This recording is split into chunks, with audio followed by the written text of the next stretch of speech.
Monsieur, je vous en supplie, ne sortez pas aujourd'hui.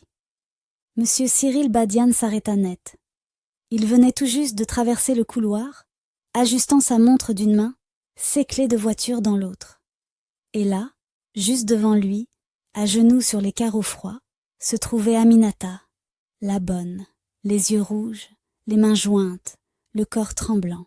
« Qu'est-ce que c'est que ça ?» demanda Cyril, interloqué. Aminata leva les yeux vers lui, sa voix tremblait. « S'il vous plaît, monsieur, ne sortez pas. Quelque chose de terrible va se produire si vous franchissez ce portail aujourd'hui. » Cyril cligna des yeux, confus. « De quoi parles-tu ? J'ai fait un rêve cette nuit. Vous portiez exactement ces vêtements. Vous êtes monté dans votre voiture et vous n'êtes jamais revenu. Il y avait du sang partout. Les gens criaient votre nom. S'il vous plaît, ne partez pas. » Un silence étrange envahit le couloir. L'air était devenu lourd. Ce n'était pas un de ces rêves ridicules qui font rire. Non, elle semblait sincèrement terrifiée. Le téléphone de Cyril vibra dans sa poche. Thomas, encore. Il était déjà en retard pour cette réunion cruciale avec les investisseurs. Tout reposait sur ce contrat. Des milliards. « Lève-toi, dit-il d'une voix basse. Ce n'est pas le moment. Je vous en prie. Je sais que je ne suis qu'une domestique, mais je ne pouvais pas me taire. Si je vous laisse sortir et qu'il vous arrive quelque chose, je ne me le pardonnerai jamais. » Des talons résonnèrent alors dans l'escalier. Madame Mariam descendait lentement, sa robe de chambre bien serrée autour de la taille, le visage déjà maquillé. Elle s'arrêta en voyant Aminata au sol. « Qu'est-ce qu'il se passe ici ?» demanda-t-elle d'un ton glacial. « Elle dit que je ne dois pas sortir, » répondit Cyril sans la quitter des yeux. Mariam descendit encore 2 marches et croisa les bras. « Pourquoi ?» Aminata ne bougea pas. « Maman, j'ai fait un rêve. Très clair. S'il sort de la maison aujourd'hui, il ne reviendra pas vivant. » Mariam ricana. « Voilà pourquoi j'ai toujours dit qu'il faut la renvoyer. Maintenant, elle se prend pour une prophétesse. »« Mariam !» tenta Cyril. « Non, laisse-moi parler. Tu as une réunion importante ce matin. Il y a de l'argent en jeu, des contrats à signer. Et tu vas te laisser stopper par une bonne avec 16 histoires de rêves ? Tu plaisantes, j'espère. » Aminata baissa encore la tête. « Je suis désolée, madame, mais je devais le dire. Dégage de là !» Mais Cyril leva la main. « Attends. » Mariam le fixa, surprise. « Attendre quoi ?» Il restait silencieux. Quelque chose dans la voix d'Aminata sonnait juste. Pas de tremblement, pas de théâtre. Juste une peur nue, une vérité nue. Et soudain, ce fut comme un murmure au fond de sa poitrine. Un avertissement. Sans cri, sans lumière. Juste cette certitude. Si tu franchis ce portail aujourd'hui, tu le regretteras. Il fit demi-tour, marcha lentement jusqu'à la table du salon, y déposa ses clés et son téléphone, puis s'assit dans le canapé, les yeux fixés au sol. Je ne pars plus. Aminata poussa un léger soupir, toujours agenouillée. Mariam resta bouche bée. « Tu fais quoi ?» J'ai dit que je ne pars plus.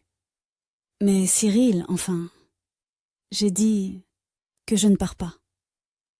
Il resta là, immobile, le regard perdu dans les carreaux de marbre. Mariam secoua la tête, furieuse, et retourna à l'étage en grondant. Aminata se leva lentement, essuya ses larmes, ramassa le verre d'eau qu'elle avait laissé sur la table. 16 mains tremblaient encore.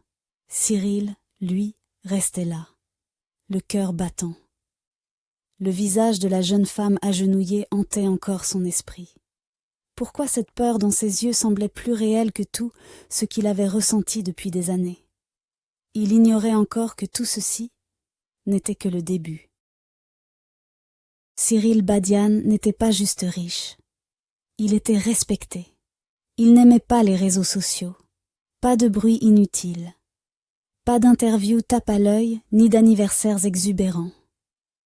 Mais dans tous les cercles immobiliers de Dakar à Abidjan, son nom pesait lourd. Il était cofondateur de Crest Rock Immobilier, l'un des plus grands groupes de promotion immobilière d'Afrique de l'Ouest, avec son associé et meilleur ami de longue date, Thomas Onanga. Ils avaient tout bâti ensemble, depuis leur début à faire des appels dans un petit bureau à Yopougon, avec un seul ordinateur, jusqu'au contrat de plusieurs milliards sur la rivière à Golfe et à Plateau. Cyril était le stratège, Thomas le charmeur. Cyril, silencieux, précis, observateur. Thomas, flamboyant, rapide, toujours prêt à vendre un rêve. Les gens admiraient leur amitié. On disait d'eux, ils sont comme des frères. Mais Cyril savait depuis longtemps qu'ils étaient loin d'être pareils. Pourtant, les affaires marchaient, l'argent coulait, la vie était belle. Et à la maison aussi, tout semblait parfait. Une villa moderne à Bingerville, un gymnase flambant neuf, des bougies parfumées dans chaque pièce, des paires de chaussures de luxe comme s'il allait ouvrir une boutique. Et une femme, Mariam, belle, fine, toujours rayonnante, toujours apprêtée. Sur les photos de mariage, les événements, les anniversaires, ils étaient le couple idéal. Les gens disaient « Vous êtes bénis, un couple parfait ». Mais derrière les rideaux tirés, c'était une autre histoire. Cyril avait épousé Mariam par amour, un vrai amour. Ils s'étaient rencontrés dans une boutique de décoration haut de gamme. Elle achetait des coussins. Lui, un fauteuil. Le bleu marine va avec le gris ? Avait-elle demandé. Parfaitement, avait-il répondu sans hésiter. Elle avait ri.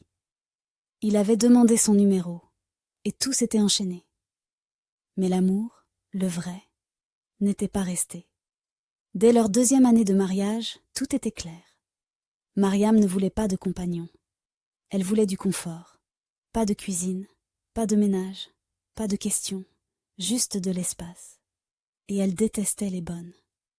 En moins d'1 an, elle en avait renvoyé 6, toujours pour des raisons futiles. Elle a ouvert les rideaux trop grands. Elle respire fort en nettoyant. Elle marche comme une vendeuse de marché. Chaque fois, Cyril rentrait et trouvait un sac déjà prêt, une nouvelle remplaçante à venir. Il avait essayé de protester. « Je ne dirige pas une école ici », avait-elle dit froidement. « Si je n'aime pas quelqu'un, elle part. » Alors Cyril avait cessé de discuter. Il s'était plongé dans le travail, dans l'argent, dans le silence. Puis, un vendredi, la dernière domestique était partie sans prévenir. Quand il rentra, son repas était froid. 16 vêtements éparpillés, le salon silencieux. Sa femme dormait dans la pièce de soins. Le soir, elle lui annonça « J'ai trouvé une nouvelle. Elle arrive demain. » C'est ainsi qu'Aminata entra dans leur vie. Petite, discrète, cheveux tressés en nattes collées. Une simple robe, des sandales plates. Pas de bijoux, pas de bruit. Elle salua tout le monde avec respect, puis se mit au travail. En quelques heures, salon balayé, serpillière passée, toilette d'invités nettoyée, garde-manger rangée. Elle ne posait pas de questions, ne touchait à rien qui ne lui appartenait.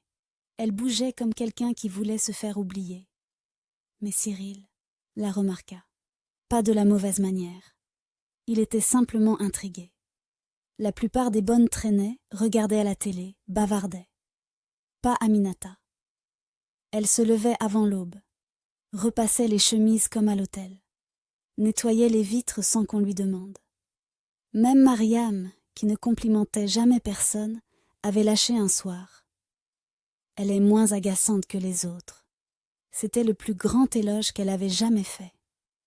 Les jours passèrent. Cyril rentrait du travail et trouvait la maison impeccable. Le repas chaud, les vêtements pliés, le calme absolu dans le salon. Personne ne criait. Pas de plainte. Juste la paix.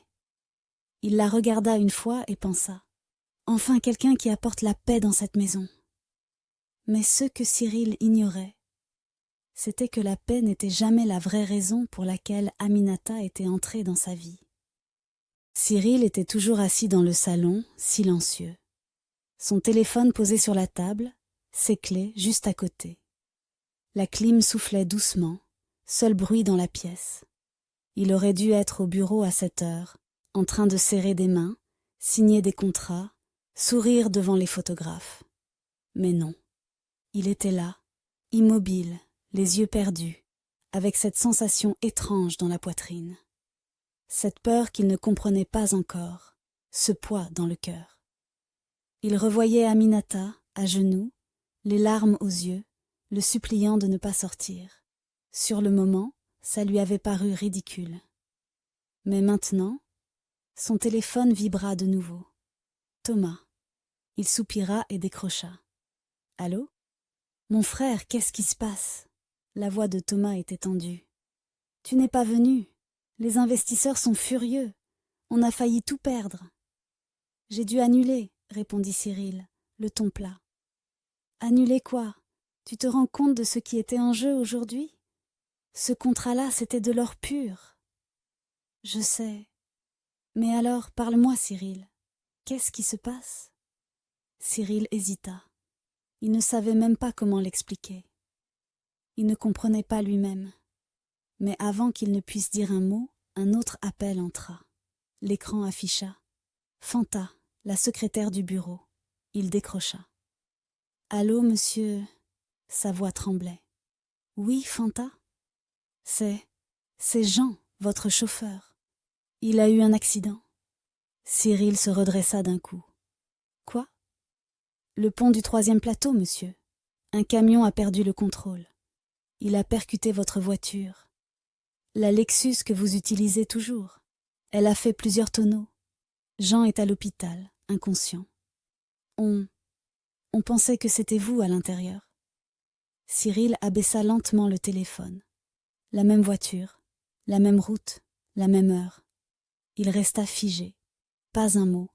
Il revoyait Aminata à genoux, ses yeux suppliants. Et s'il ne l'avait pas écouté? Le silence dans la maison était devenu assourdissant. Des pas résonnèrent. Mariam entra dans le salon, toujours en robe de chambre, son téléphone à la main. « Donc, tu comptes rester ici toute la journée ?» demanda-t-elle sèchement. Cyril ne leva même pas les yeux. « Il y a eu un accident, » dit-il. « Ah bon ?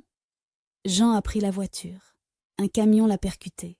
La voiture est détruite. » Mariam s'arrêta net, le doigt figé sur l'écran de son téléphone. « Et tu crois que ça veut dire quoi ?» demanda-t-elle en haussant les épaules. « Je crois que si j'étais sortie, je ne serais pas là. » Elle ricana. « Donc maintenant, tu veux tourner ça en film mystique ? Des accidents, il y en a tous les jours à Abidjan. » Il la fixa. Elle n'était même pas émue, pas inquiète. Aucune peur, aucune gratitude. C'était comme si sa mort ne l'aurait pas dérangée. Quelque chose se fissura dans la poitrine de Cyril. « Je la garde, » dit-il soudainement. « Qui ça ?» demanda Mariam, fronçant les sourcils. « La bonne. Aminata. Elle reste. »« Elle doit partir !» hurla Mariam. « Elle a semé la panique pour rien. Elle n'a pas le droit de te dire quoi faire ou où aller. C'est ma maison. »« C'est aussi ma maison, » répondit-il, calme mais ferme. Mariam se figea. Le silence fut brutal. Puis elle tourna les talons et quitta la pièce, laissant derrière elle une odeur de parfum et une tension glaciale. Cyril s'enfonça dans le canapé, les mains jointes. Il ne pensait pas à Aminata. Il pensait à autre chose. Quelque chose de profond, de mauvais. Il n'avait pas encore de preuves. Mais il sentait que quelque chose n'allait pas du tout dans sa vie. La tension dans la maison ne disparut pas. Au contraire, elle devenait plus lourde chaque jour. Cyril parlait moins. Il observait. Il observait Mariam. Comment elle ne le regardait presque jamais, sauf pour se plaindre. Comment elle changeait immédiatement de sujet dès qu'il évoquait l'accident. Et surtout, comment elle évitait de croiser Aminata, comme si la culpabilité habitait dans son ombre. Mais Cyril ne disait rien. Pas encore. À la place, il posait des questions. En silence. Il écoutait les silences. Il remarquait les regards. Quelques jours après l'accident, un événement inattendu se produisit. Cyril était dans la salle à manger, en train de consulter des rapports sur sa tablette. Mariam venait de sortir pour répondre à un appel. Aminata entra pour débarrasser les assiettes. Elle ne parla pas au début. Puis, d'une voix très basse, à peine un murmure. « Monsieur !» Cyril leva les yeux. Elle se pencha légèrement, feignant de ramasser une serviette tombée à terre. « S'il vous plaît, ne signez aucun document cette semaine. » Cyril fronça les sourcils. « Pourquoi ?» Sa voix se fit encore plus discrète. « J'ai encore rêvé. C'était encore plus clair cette fois. Je vous ai vu en train de signer des papiers. Et peu après, tout s'est effondré. Vous avez perdu votre entreprise, vos comptes ont été gelés. Il y avait des policiers. Monsieur, vous étiez menotté. » Cyril se figea dans son siège. Elle ajouta toujours aussi doucement. « Si vous signez ces documents, vous ne perdrez pas seulement votre argent. Vous risquez de perdre votre liberté pour un crime que vous n'avez pas commis. » Avant qu'il ne puisse poser plus de questions, Mariam revint dans la pièce. Aminata reprit calmement son plateau et sortit. Mais ces paroles restèrent. Et elles ne quittèrent plus l'esprit de Cyril. Quelques jours plus tard, Thomas se présenta à la maison. Toujours avec son style habituel, brushing impeccable, parfum de luxe, large sourire. « Mon gars !» s'exclama-t-il en le prenant dans ses bras. « Franchement, Dieu merci, tu n'étais pas dans cette voiture. C'était violent. » Cyril esquissa un sourire discret. Thomas regarda autour. « Alors, la bonne est toujours là? Celle qui a fait la prophétie ce matin-là ?» Cyril hocha la tête. Thomas éclata de rire. « Toi aussi, hein? Depuis quand tu écoutes les rêves ?»« Je n'ignore plus les avertissements, » répondit Cyril calmement. Thomas haussa un sourcil, puis changea de sujet. « Bref, le deal de Dubaï est toujours vivant. Il ne manque plus que ta signature. » Cyril accepta en silence. « Envoie les documents. » C'est ce que j'aime entendre. Mais plus tard, quand le dossier arriva et que Cyril l'ouvrit, son corps se tendit. Quelque chose clochait. Les chiffres ne correspondaient pas.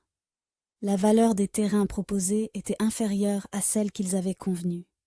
Et le compte bancaire étranger mentionné pour le paiement ne lui disait rien du tout. Et alors, la phrase revint comme un écho. « Si vous signez, vous irez en prison pour un crime que vous n'avez pas commis. » Cyril ne signa pas. Il referma le dossier et le verrouilla dans son tiroir. Puis, il entama une enquête discrète. Il appela un ami spécialisé en finance. Ce qu'ils découvrirent était bien pire que prévu. Thomas détournait des fonds de l'entreprise depuis des années. De grosses sommes cachées sous des faux noms de projets. Tout était soigneusement dissimulé, comme si quelqu'un n'avait jamais eu l'intention de se faire prendre. Ce n'était pas seulement une trahison, c'était un crime, et Cyril ne subissait pas la trahison que dans les affaires. À la maison, les choses se dégradaient encore. Mariam devenait de plus en plus agressive. Elle tentait tout pour que Aminata soit renvoyée. « Elle est trop à l'aise », disait-elle un matin en claquant un tiroir. Trop silencieuse. Je ne lui fais pas confiance. Cyril ne leva même pas les yeux. Elle est efficace. Elle est insolente. Elle est disciplinée. Mariam croisa les bras. Elle doit partir. Cyril releva enfin les yeux vers elle. Elle reste. La voix de Mariam monta d'un ton. Tu choisis une bonne plutôt que ta femme ? Je choisis ma paix. Ce soir-là, Mariam se réfugia dans la chambre d'amis. Elle tourna en rond, ruminant, tremblante de colère. Puis, elle attrapa son téléphone et composa un numéro. « Allô ?» La voix de Thomas résonna, fatiguée. « Je n'en peux plus » lâcha-t-elle, la voix brisée. « Je suffoque ici. Qu'est-ce qui se passe encore? Il la protège encore. Il refuse de la renvoyer. Elle s'interpose dans tout. Elle n'est pas normale, Thomas. Elle est une malédiction. Thomas resta silencieux. Mariam continua. Tu m'as dit d'épouser Cyril. Tu m'as dit que grâce à ça, on pourrait entrer, avoir accès à l'entreprise, toucher les comptes. On a tout planifié pendant des années. Et regarde-nous maintenant. On est toujours dans le plan. Non, cria-t-elle. On a tout tenté. Tu as même envoyé ces hommes ce soir-là, sur la route d'Adjamé, tu te souviens? Je me souviens. Ils étaient armés, Thomas. Ils l'ont attendu des heures. Et que s'est-il passé? Il a encore changé d'itinéraire. À cause d'elle?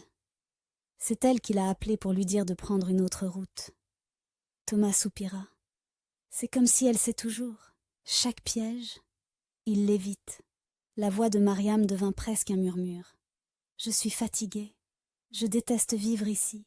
Je déteste faire semblant d'être sa femme. Je déteste partager ce lit avec un homme que je n'aime pas.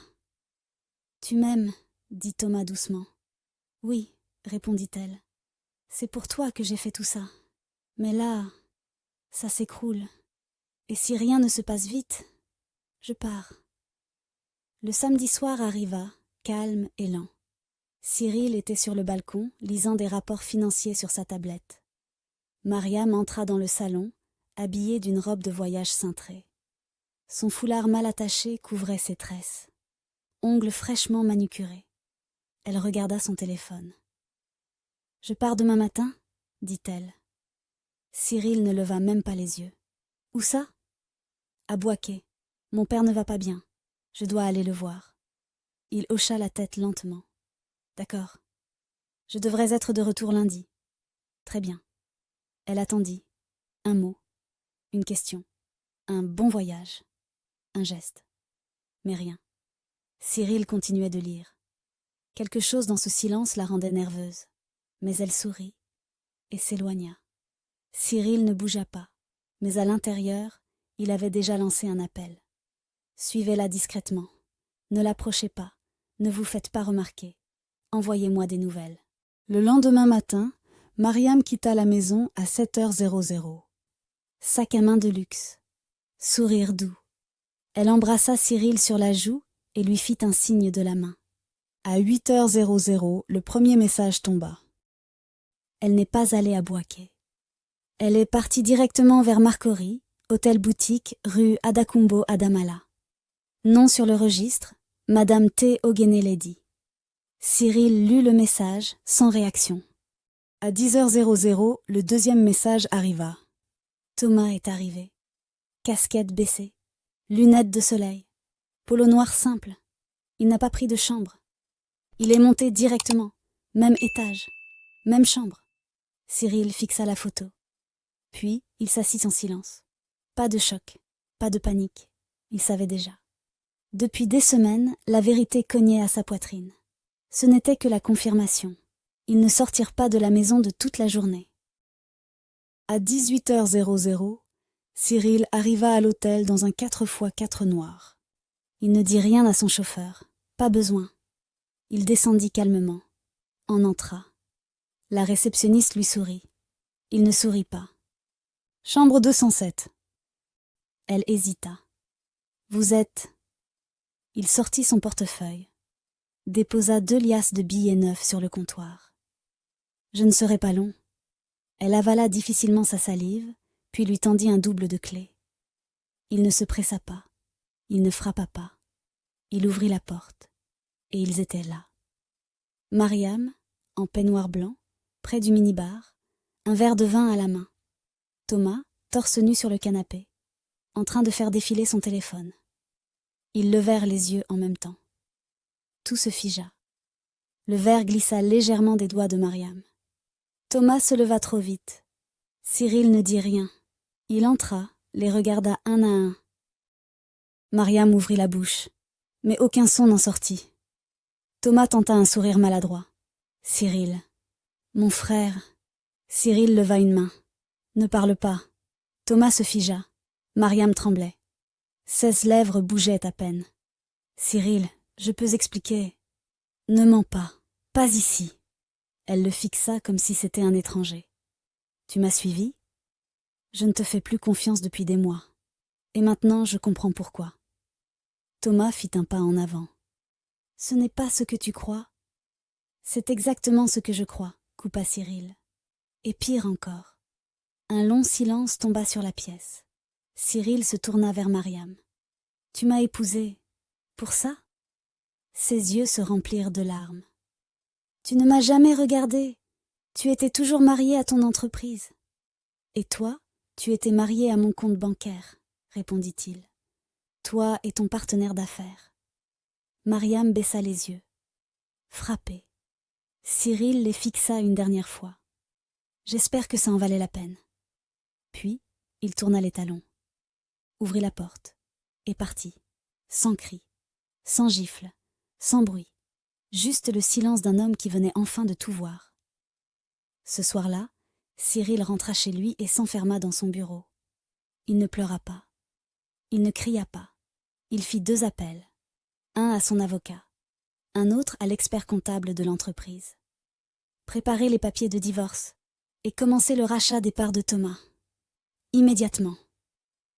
Les jours suivants, Cyril ne mangea presque pas.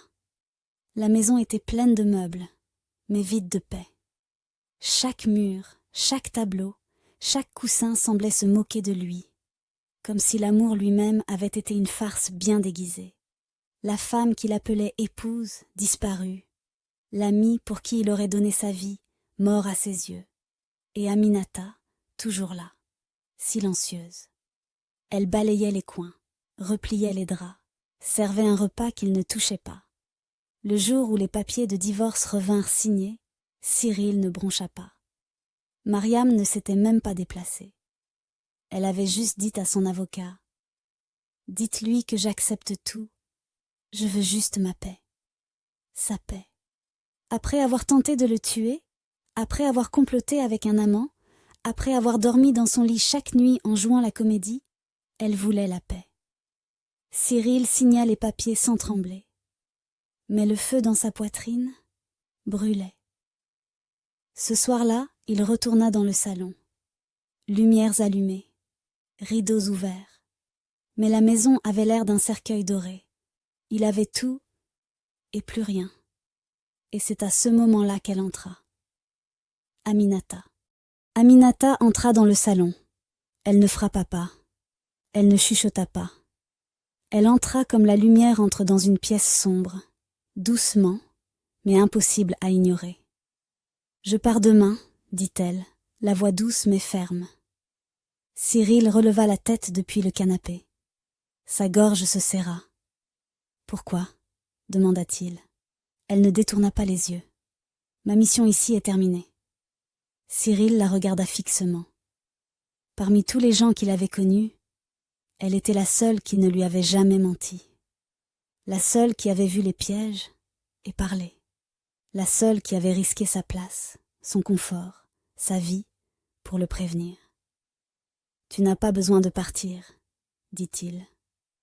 Et cette fois, sa voix trembla légèrement. « Tu es la seule personne qui ne m'a pas blessée. »« Je sais, » répondit-elle doucement. « Mais je n'ai pas été envoyée pour rester. J'ai été envoyée pour sauver. » Cyril se leva lentement. Il s'approcha d'elle, le cœur lourd. Il ouvrit la bouche pour parler. Mais aucun mot ne sortit. Alors, c'est elle qui parla. « Si vous aviez signé ce document, dit-elle doucement, vous auriez perdu votre entreprise, votre nom, votre liberté. Vous seriez en prison à 7 heures, pendant que ceux qui ont planifié votre chute s'embrasseraient au petit déjeuner. » La mâchoire de Cyril se contracta. Elle inspira profondément. « Mais vous n'avez pas signé. Vous êtes resté. Vous avez écouté. Et ça veut dire que vous êtes prêt. »« Prêt pour quoi ?» demanda-t-il, la voix cassée. « Prêt à recommencer, mais cette fois, les yeux ouverts. » Ils se regardèrent. Puis Aminata sourit. Pas un sourire d'adieu, un sourire qui disait « Tu vas t'en sortir. Vis bien, dit-elle en reculant vers la porte. Fais confiance lentement. Aime prudemment. Observe tout le monde. Elle tourna la poignée. Et comme ça, elle disparut. Cyril resta là, debout, dans l'encadrement de la porte, longtemps. Le vent passait doucement. Un murmure. Un souffle. Il ne la suivit pas. Il ne pleura pas. Mais au fond de lui, quelque chose se brisait et guérissait en même temps. Il retourna dans le salon, attrapa le cadre de son mariage avec Mariam, le regarda quelques secondes, puis le jeta au sol. Le verre éclata, comme le mensonge. Il se pencha, ramassa un morceau. Y vit son propre reflet, coupé, blessé, mais réveillé. Et pour la première fois depuis longtemps, il sourit. Pas parce que tout allait bien, mais parce que la tempête était passée et il avait survécu. Il fallut 1 an entier.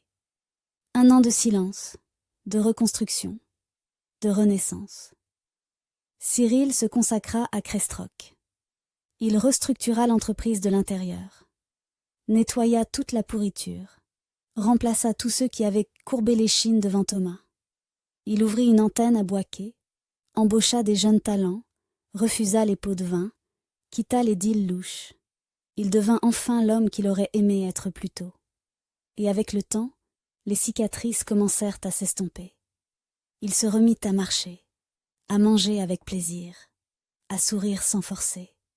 Et quand l'amour revint frapper à sa porte, ce n'était pas bruyant, c'était doux, à travers une femme rencontrée lors d'une vente caritative. Une femme qui ne se souciait ni de son nom, ni de ses comptes bancaires. Elle aimait les livres, les enfants, les silences. Il ne se précipita pas, il ne fit pas d'annonce. Mais quand il lui prit la main, un soir, sous les étoiles, il sut que cette fois, c'était vrai. Et toi, qu'aurais-tu fait à la place de Cyril? Crois-tu au rêve?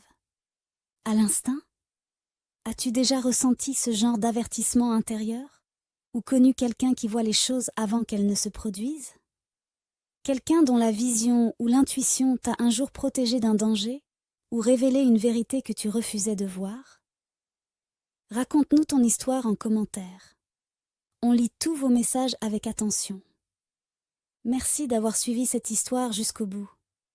Si elle t'a touché, si elle t'a ouvert les yeux, ou simplement rappelé que le bien existe encore, alors pense à aimer la vidéo, à t'abonner à HD Story et à la partager autour de toi. Quelqu'un, quelque part, a peut-être besoin d'entendre cette vérité aujourd'hui. Ici, chaque récit est plus qu'une histoire. C'est une leçon de vie. Un rappel que parfois, une simple voix peut tout changer. Prenez soin de vous et à très bientôt pour une nouvelle histoire.